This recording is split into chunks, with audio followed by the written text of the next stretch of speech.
재민이가 오랜만에 이렇게 와서 가끔 전화 이렇게 소통하고 그러는데 지난번 전화했더니 한번 온다 그러더니 왔어요. 아주 서울에서 잘 지내고 있다고. 네, 감사합니다. 우리 랩런트들이 자라서 언제든지 돌아올 수 있는 교회가 있다는 게 참 감사하죠. 그리고 또 그런 랩런트 배경이 되는 여러분들이 있기 때문에 또 그런 것 그렇다고 생각을 하고 감사합니다. 지난 주간에 어제 점심을 같이 식사하게 됐는데요. 누구랑 했냐면 이제 그 금토일 시대 앞으로 집중하기 때문에 지역별로 이렇게 돌아가면서 이제 투요 핵심 하잖아요.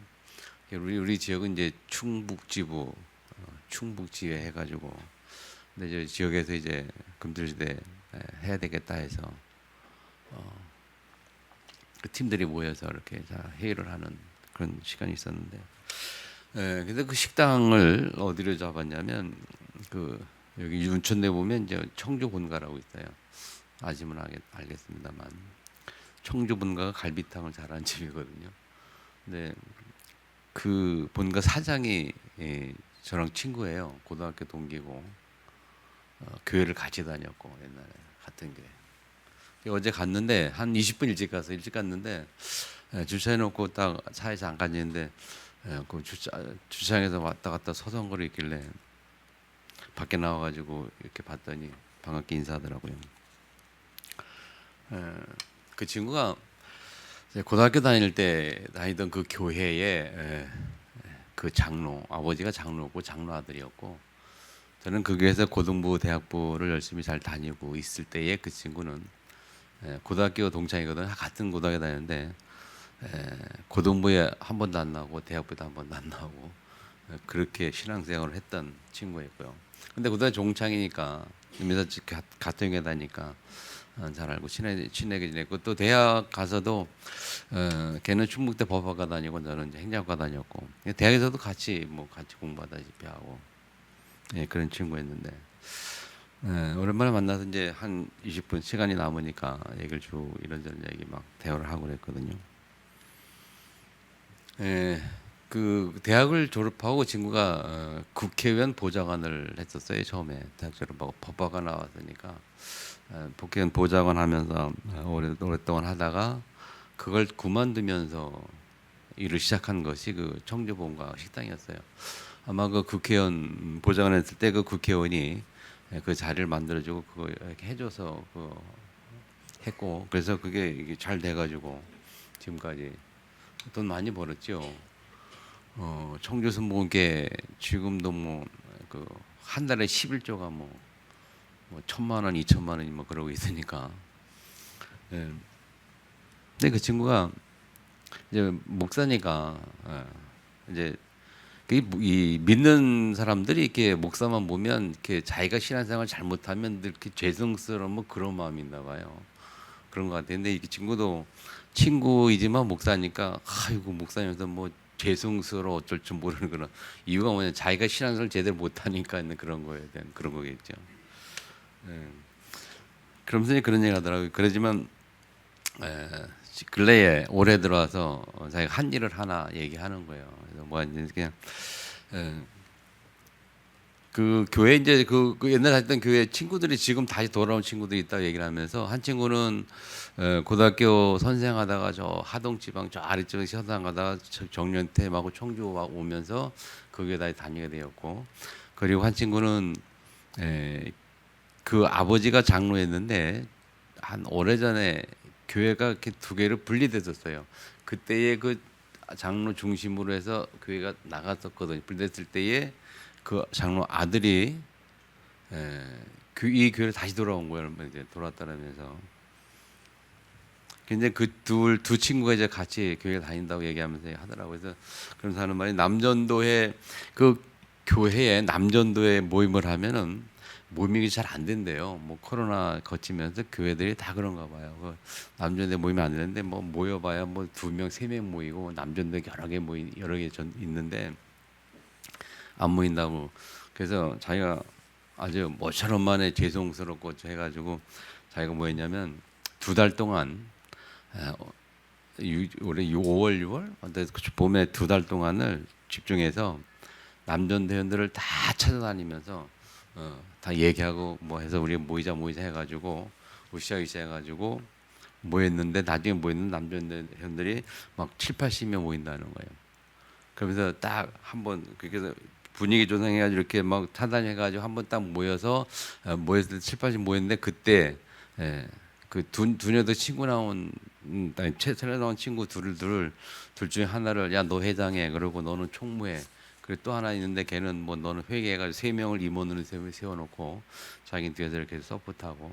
그런데 지금까지 이렇게 모였는데 아주 활성화되고 잘 된다는 거예요. 네. 그래서 뭘 생각했냐면 그래 한 사람만 제대로 좀 이렇게 서 있어도 하는 그 말이 좀 생각났고, 그리고 한 사람만 막 좀 마음 먹고 막 이제 으쌰으쌰 막 하고 그러면 분위기 달라지거든요. 그래서 생각은 우리 교회도 누구 한 사람이 좀 이렇게 성격이 뭐 좀 그래 좀 막 으쌰하면 좋겠다 하는 생각을 하고 그랬는데, 그러면서 이제 자랑스럽게 얘기를 하는 거죠. 늘 못했는데 올해는 그렇게 해서 제가 많이 칭찬해 줬거든요. 참 잘했다. 그리고 그 현재 그 당회장 목사님이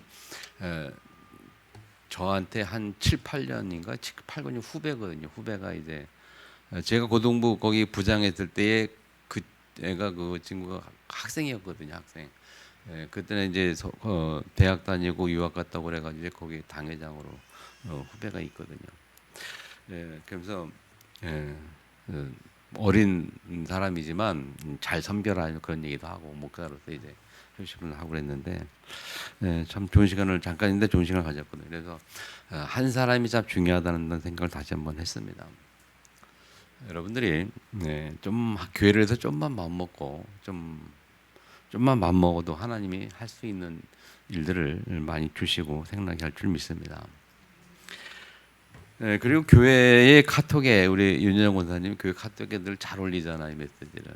지난주 하나 올린 그 사진과 함께 올린 글이 하나 있는데 내 마음대로 할 수도 있는 3가지라고 올렸더라고요. 제가 잠시 보고 은혜 받고 그랬는데 3가지 뭐냐면 모든 생각을 기도로, 어젠가 그저께 올린 거예요.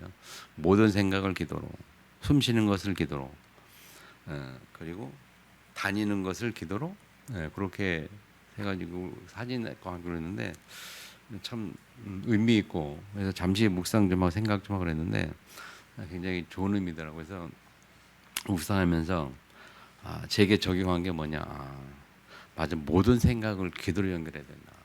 그게 참 마음에 와닿다. 생각만 하지 말고 생각을 기도로 연결해라. 근데 그걸 제가 딱 마음에 붙잡았단 말이에요. 그래서 사람들이 보통 보면 다른 사람들이 이렇게 좋은 말, 권면과 좋은 말 해주면 사람들이 거의 다 듣기 싫어하죠. 저도 그렇거든요. 누가 말 해주면 괜히 좀 듣기 싫어요. 근데 표시 안 내지만 굉장히 듣기 싫거든요. 근데 그때에 이게 그렇게 듣기 싫어할 그 일이 아니구나. 그래서 어떻게 생각을 바꿨냐면요. 다른 사람 나를 위해서 이렇게 해줄 때에 그 듣기 싫어하는 게 아니고 그렇게 하지 말고 그걸 기도로 바꿔야 되겠다. 그래서 저 사람이 나에게 하는 말이 맞는 말이라면, 나에게 건면에 좋은 말 해주는 거 아니에요, 그죠? 그 말이 나에게 맞는 말이라면 하나님 나를 그 사람의 말대로 나를 바꿔주세요라고 기도를 해야 되겠다. 그런 생각을 했어요. 잔소리 하는 거 듣기만 싫어하지 말고 그냥 그걸 듣기 싫어하지 말고 기도로 바꾸자. 날 좋은 말 해주는 거니까 하나님 맞다면 나를 바꿔야 되지 않겠냐. 기도하는 게 좋겠다. 그런 생각을 했습니다. 또 지난 주간에 뭔 있었냐면요. 이광성 교사님 딸이 왔잖아요. 소리가 왔는데 남편이랑 같이 왔단 말이에요. 신랑이. 근데 캐나다 사람이란 말이에요.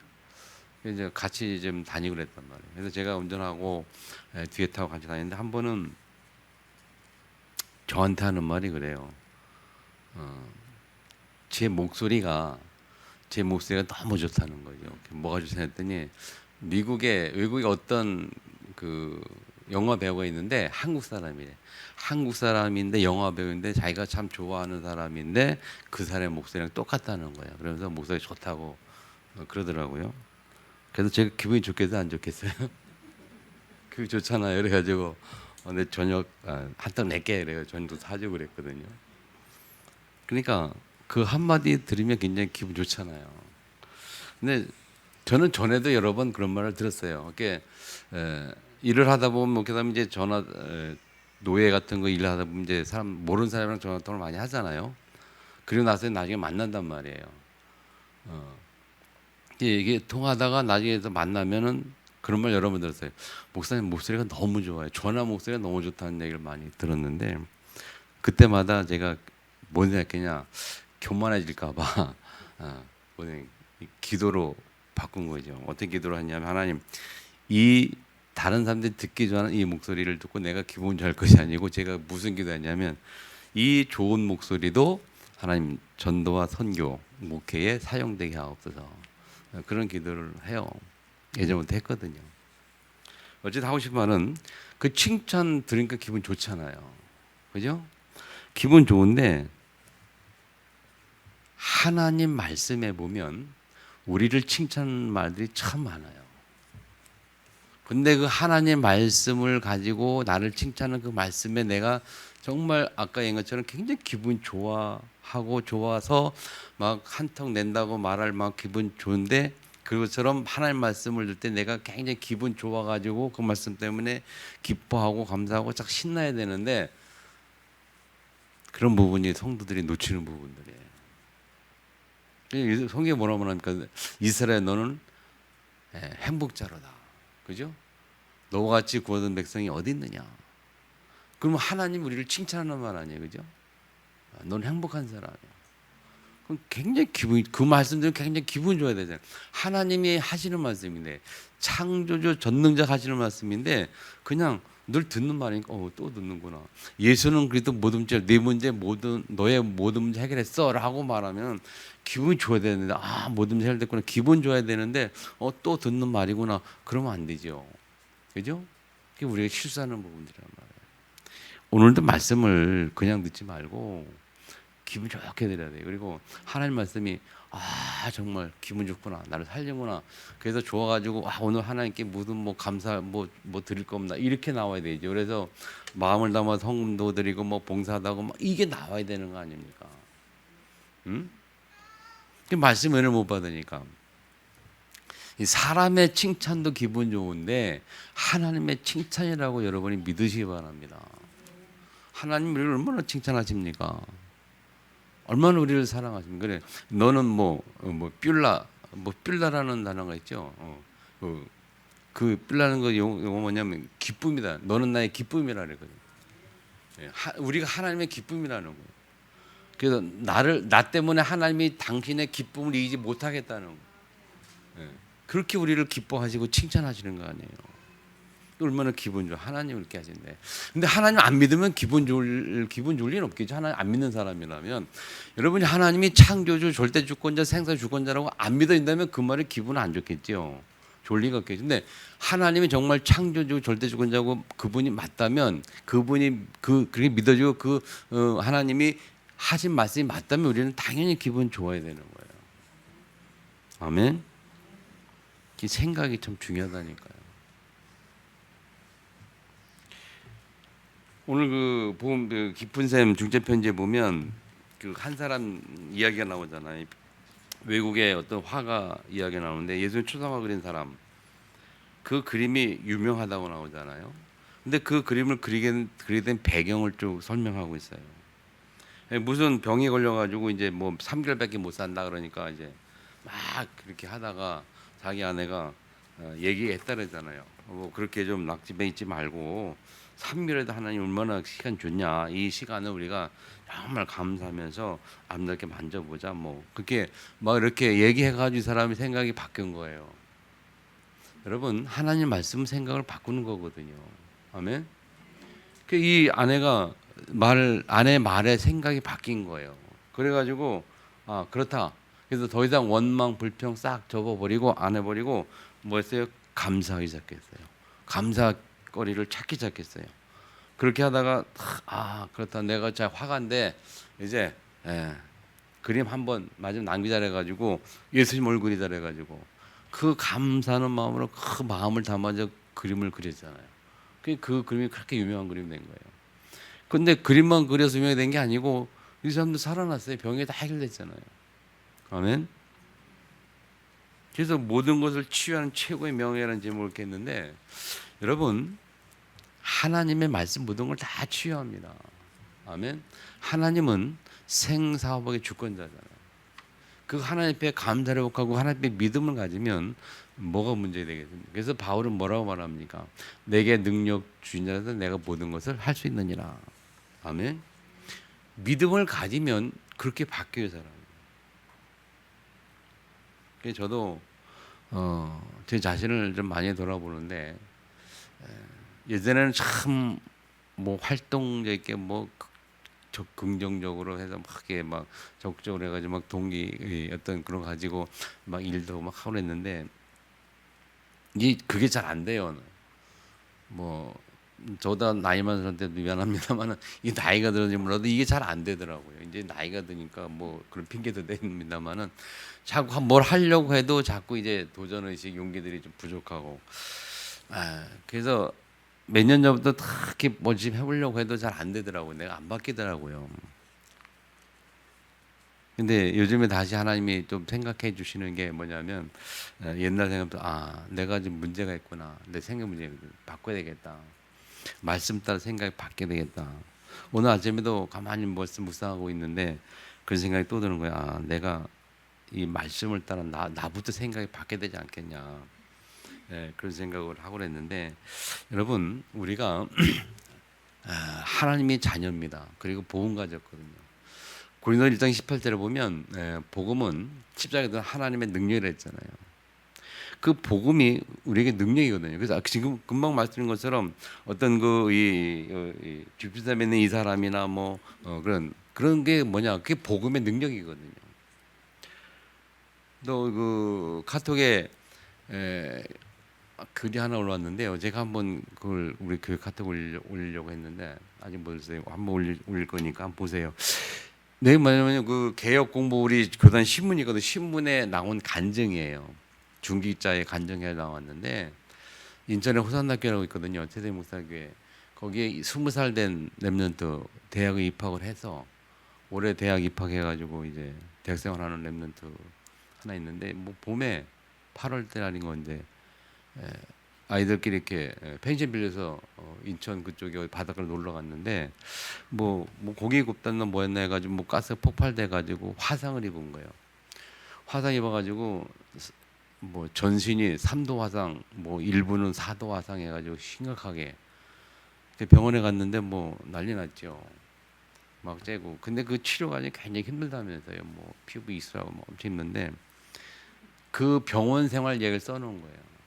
그 아이가 그런 가운데서도 거기서 복음 전하고, 그 같이 화상 환자 입어서 온 환자들 몇 명에게 뭐 젊은 남자애 또는 뭐 나이든 뭐 누구 뭐 할머니 해가지고 뭐 복음 전해가지고 예수 영접하고,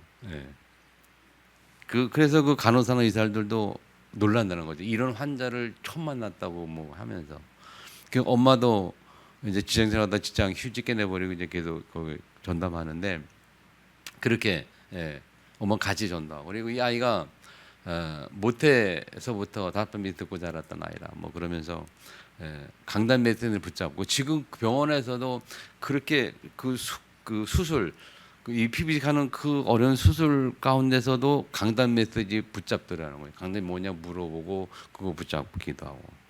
이제 그런 글을 쭉 써놨어요. 무슨 얘기하고 싶은 거예요, 여러분? 그게 복음의 능력입니다, 여러분. 하나님의 자녀가 누리는 축복이란 말이에요. 불신자들은 그렇게 할 수가 없어요. 그건 거의 99% 거의 100% 불가능한 일이거든요, 불신자들은. 근데 하나님이 힘주시면 가능한 거거든요, 우리에게는. 성령의 충만하면, 하나의 역사면 가능한 거거든요. 그게 우리가 축복이란 말이에요. 그게 어디서 오느냐? 하나님 말씀 붙잡을 때. 하나님 말씀 붙잡고 그 말씀이 내게 각인불이 처리되고 그 말씀을 토대로 해서 근거로 해서 성령이 역사할 때에 초월적인 힘이 우리에게 회복이 되는 거예요. 그래서 이 아이가 뭐냐, 강단 메시지 붙잡는 강단 메시지, 그 메시지로 사는 거예요. 그 메시지 붙잡고 기도하니까 그에게 성령의 역사를 통해서 초월적인 그런 힘이 회복이 되는 거예요. 그러니까 주변에서 분자를 볼 때는 감동이죠. 어떻게 저럴 수 있어? 못하는 일인데, 도저히 불가능인데 어떻게 저런 걸 할 수 있어? 그렇게 돼버리는 거예요. 그러니까 그러다 의사가 자기 이제 둘째 딸처럼, 딸이 하나밖에 없는 건데 자기 둘째 딸처럼 여기고 치료를 그렇게 열심히 해준대요. 딸처럼 여기고.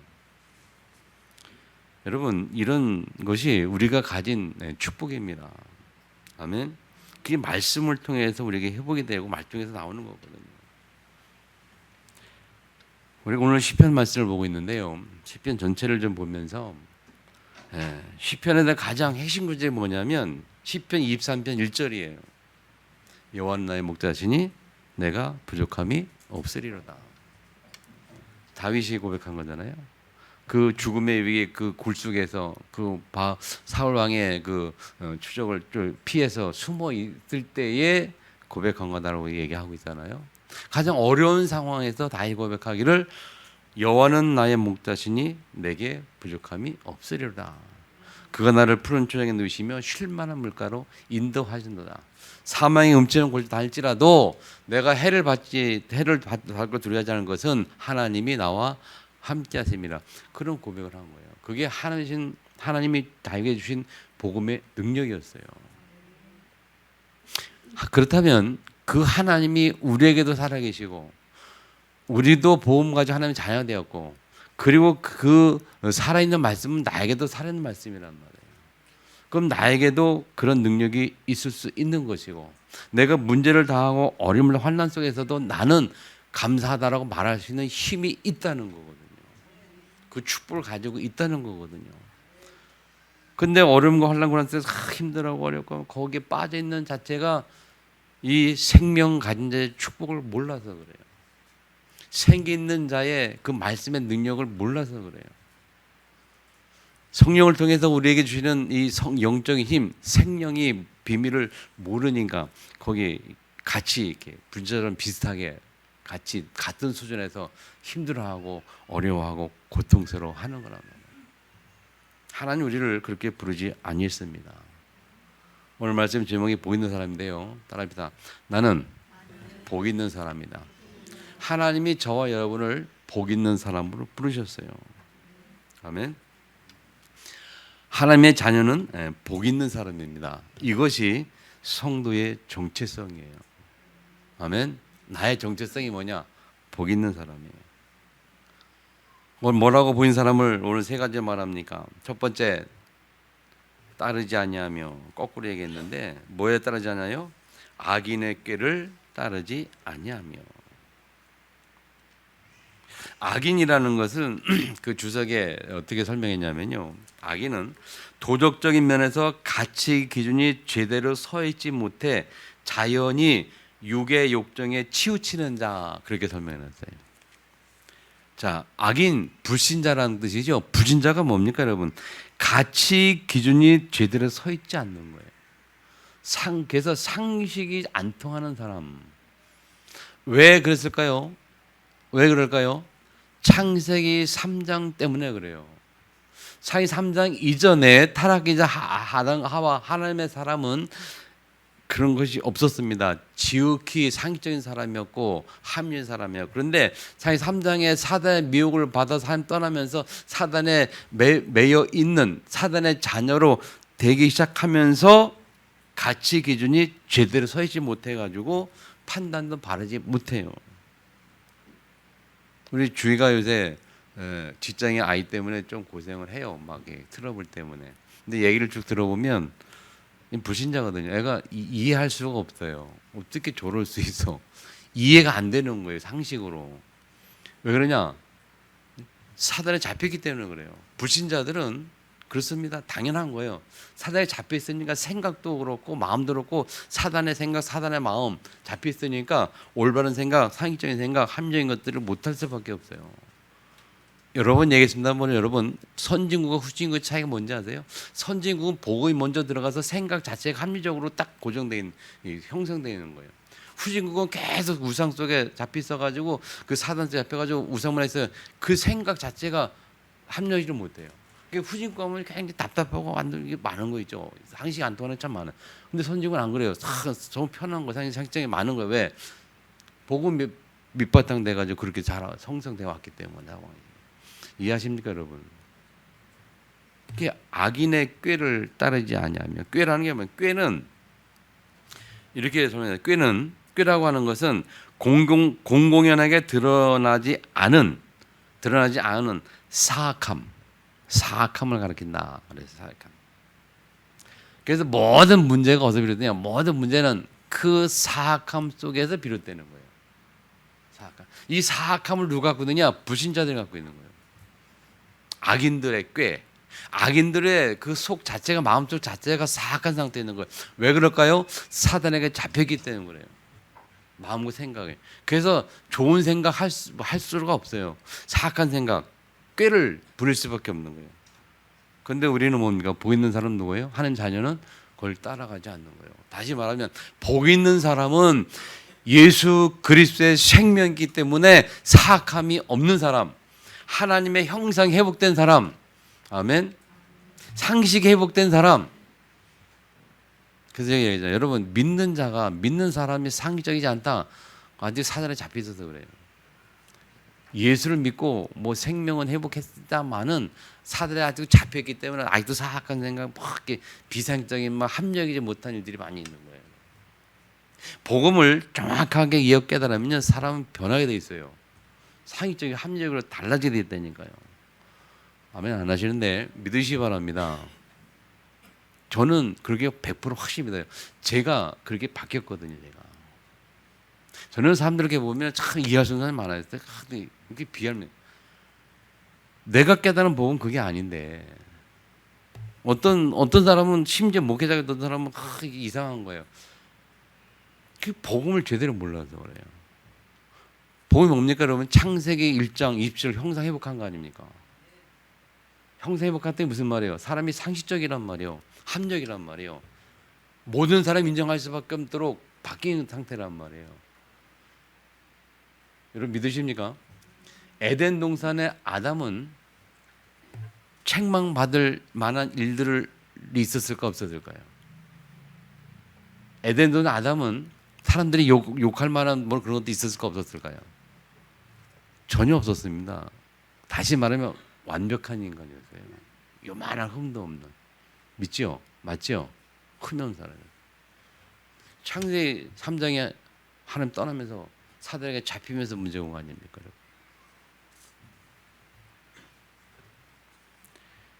그래서 성경 뭐라고 하나요? 잠언서 4장 23절에 뭐라고 말합니까?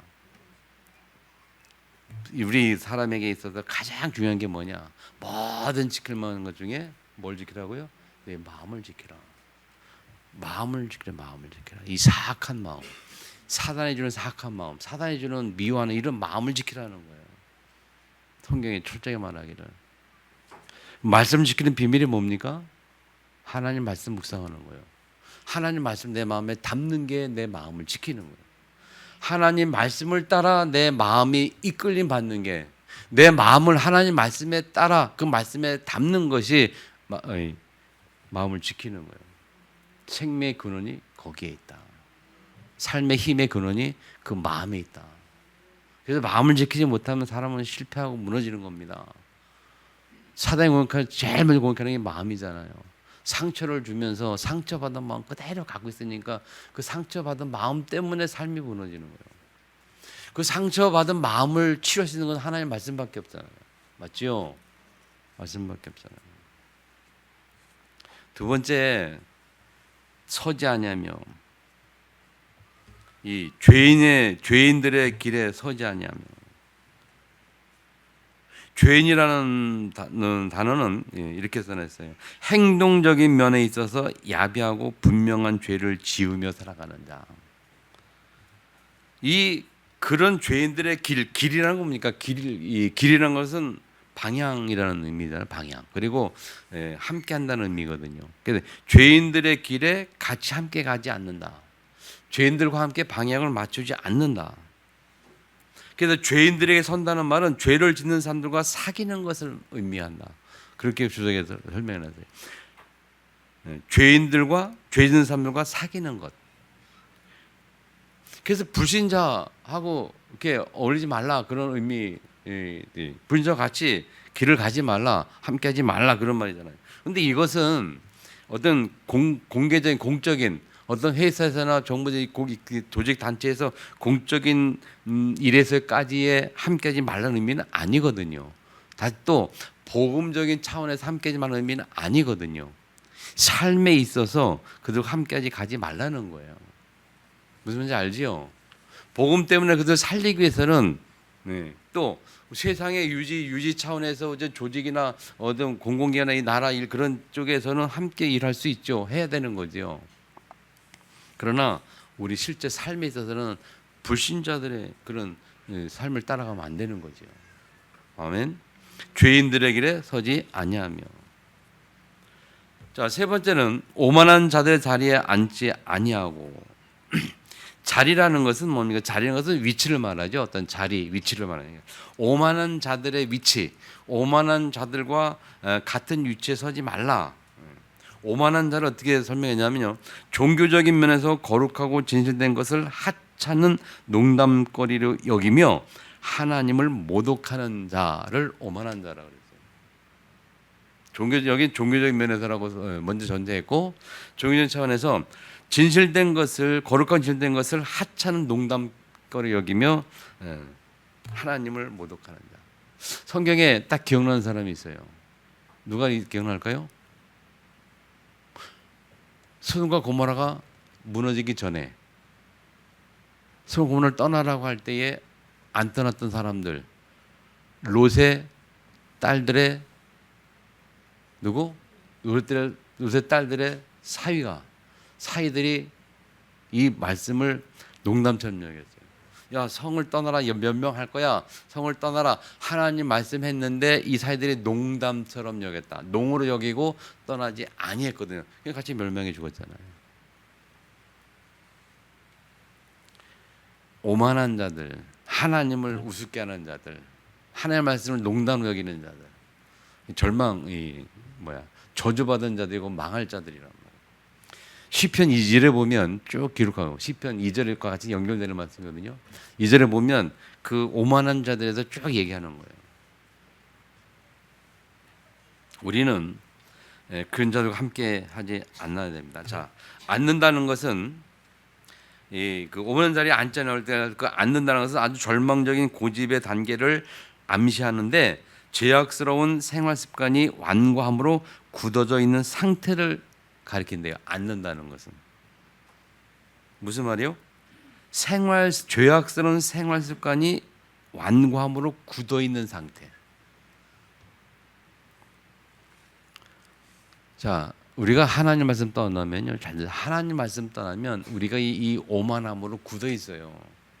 우리 마음 상태가 하나님 떠나 말씀 떠나고 하나님 말씀 붙잡지 못하면 우리 마음 상태가 오만함과 교만함과 그 자만으로 딱 굳어 있다니까요. 그래서 말씀 붙잡으라는 거예요. 말씀. 그 마음 속에 말씀이 들어가야 그게 안 굳어져 있고 우리가 바뀌지 오만함이 없어지지. 말씀 붙잡자면 그렇게 될 수밖에 없어요. 고집의 단계, 내 고집, 내 생각으로 다 굳어져 있다니까요. 그렇게 하지 말라는 거예요. 하나님 자녀가 뭐냐? 복 있는 사람. 복 있는 사람 누가 복 있는 사람이냐? 그렇게 말씀 붙잡고 오만한 상태 굳어 있지 아니하고. 아멘. 죄인들에게 서지 아니하고. 그리고 악인들에게, 이거는 꾀라는 것은 상태를 말하죠. 우리 상태가 사악한 상태가 아닌 하나님의 말씀 가운데 있는. 악인의 반대는 선인은 뭡니까? 하나님의 말씀 가진 자가 선인이에요. 하나님 말씀 없는 자가 악인이에요. 죄인들의 반대는 뭡니까? 의인. 하나님의 자녀가 의인이에요. 죄가 없는 자가. 죄가 감기한 자가 의인이에요. 오만한 자의 반대는 뭘까요? 오만한 자의 반대는 겸손입니다. 겸손. 오만에 받는 겸손. 성도는 겸손한 자들이에요. 그래서 성경이 뭐라죠? 하나님은 교만한 자를 물리치시고 겸손한 자를 기뻐하신다. 하나님의 자녀들을 기뻐하는데 누구냐? 겸손한 자를 기뻐하시는 거예요. 이게 우리의 정체성입니다. 아멘. 두 번째, 오직 이런 단어 썼는데요. 오직. 우리의 삶은 오직이어야 합니다. 생기는 자는 오직 말씀으로만 가야 됩니다. 오직이라는 단어를 이렇게 가져. 우리의 인생은 오직이 되네. 오직. 우리의 삶은 오직 말씀이 된다니까요. 하나님의 자녀는 복 있는 사람이요. 그 복 있는 사람의 삶은 오직이어야 된다니까요. 본문을 보니까 재밌는 사실이 있어요. 여기 자 뭡니까? 여호와의 율법을 즐거워하며 그의 율법을 주하러 묵상하는 자다. 간단 한 절인데요. 자 여기서 여호와의 율법이라는 것은 성경 전체를 말합니다. 하나님의 말씀 전체를 여호와의 율법이라고 그래요. 그래서 영어 성경에 보면 더 로가 법이란 말 율법. of the Lord 뭐야? 주님의 법. 하나님의 말씀을 의미합니다. 그 말씀을 즐거워한다. 즐거워한다는 것은 뭐냐면 하나님을 내면적으로 깊이 사모하고 사랑하고 있음을 의미하는 게 즐거워한다는 뜻이에요. 즐거워한다는 말은 뭐냐? 우리가 내면적으로 하나님을 깊이 사랑하고 사모하는 거. 그래서 하나님을 깊이 사랑할 때 성도는 말씀들을 가까이 할 수밖에 없죠. 그리고 그 시간을 즐거워할 수밖에 없어요. 다시 말하면 자 남자 여자가 서로 사랑한다고 사랑을 느낄 때에 그 사랑한 상태가 그 사람을 즐거워하는 거예요. 그 사람을 즐거워하고 기뻐할 때에 그 사람의 말을 귀담아 듣습니까? 안 듣습니까? 그 사람 말을 무시합니까? 안 무시합니까?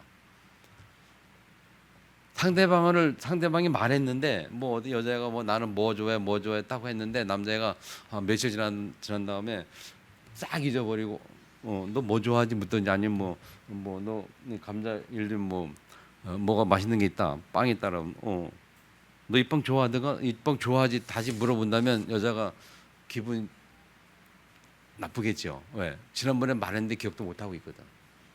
그럼 나를 도대체 사랑하는 거 안 하는 거 그렇게 말할 수밖에 없겠죠. 이 즐거워한다는 말은 그렇잖아요. 사랑하는 사람, 사모하고 내면적으로 깊이. 우리가 하나님을 즐거워한다 할 때 하나님을 내면 깊이 사랑하고 즐거워한다면요, 우리는 당연히 그분의 말씀을 기억을 해야 되는 거예요. 내가 하나님을 사랑한다는 이번 한 주간에 하나님이 현장을 두고 내게 주신 말씀이 뭘까 생각을 하겠지요. 아멘. 세 번째 보면 주야로 묵상한다 그랬죠. 주야 밤낮으로 묵상하는데 그 묵상할 때에 영어성에 보면 on his law인데 그냥 law가 아니고 his law 뭐예요? 그의 법. on이라는 게 전치사인데 on이라는 거 뭐뭐 위라는 뜻 아니에요? 그러면 그의 법이라는 것은 뭐냐면 여기는 위에 여호와율법은 하나님 전체 하나님 말씀 말하지만 이를 묵상한다 할 때 그 묵상에 하는 말씀은 그의 말씀. 그 말은 뭡니까? 내가 받은 말씀. 무슨 말인지 알죠? 내가 잡은 말씀이 있다는 거예요. 나의 말씀이 있다는 거. 하나님이 나에게 주신 말씀이 있다는 거예요. 그 말씀 위에 온 그 말씀 속에서 밤낮 있다 그 말이에요. 밤낮. 주야로 내게 준 말씀 속에 있다 그런 의미잖아요. 영어 성경에 보면. 영어 성경 보니까 참 재밌더라고요. 이게.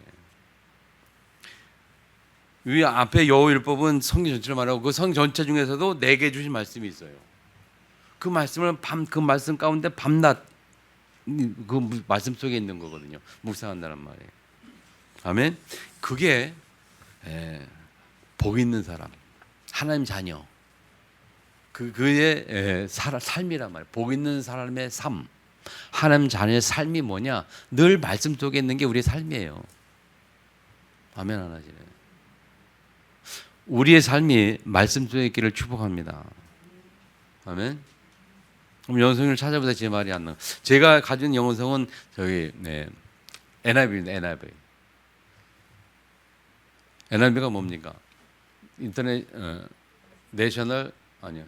갑자기 생각했네. NI 뭐지?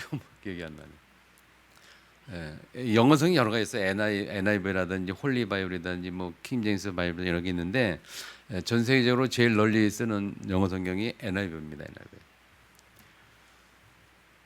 뉴 인터내셔널 바이블인가? 잘 모르겠네. 어쨌든 자, 그리고 세 번째 우리의 이제 삶은 오지게 되는데 세 번째 우리의 현장이에요. 삶의 현장.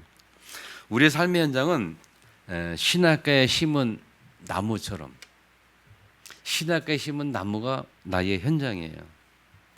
신학가에 심은 나무. 이거 굉장히 기분 좋은 말입니다. 여러분 잘 보세요. 이 말씀마다 여러분 굉장히 아까 얘기했죠. 굉장히 기분 좋아야 돼요. 하나님 우리가 말씀하시기를 야 너의 삶의 현장은 신학가에 심은 나무야. 여러분의 현장, 삶 현장, 직업, 업 현장에서 이 언약 붙잡고 하나님께 신나 보세요 한번. 야, 이 현장에 신학가에 심은 나무구나. 여러분이 제니 학업 현장에 신학가에 심은 나무라니까. 신학가에 심은 나무. 그 신학가에 심은 나무 이제 밑에 얘기 나오거든요. 자, 신학가에 심은 나무. 또 반대로 말하면 나의 현장은 사막에 심은 나무가 아니라는 거예요. 산에 심은 나무가 아니고 깡마른 아니 뭐 비바람이 없는 몰아치는 그런 삭막한 그런 들판에 심겨진 나무가 아니고 우리의 현장이에요. 근데 사람들이 불신자들이 아니고 신자들이 때는 가보면요 가끔 자기의 삶 현장 그렇게 생각해요. 아유 사막에 내 현장은 사막의 현장이야. 내 현장은 강풍을 맞는 현장이야. 내 현장은 아주 심각한 문제가 많은 현장이야. 참 그렇게 생각하거든요. 근데 오늘 성경 뭐냐면 우리 현장은 신학가에 심은 나무라는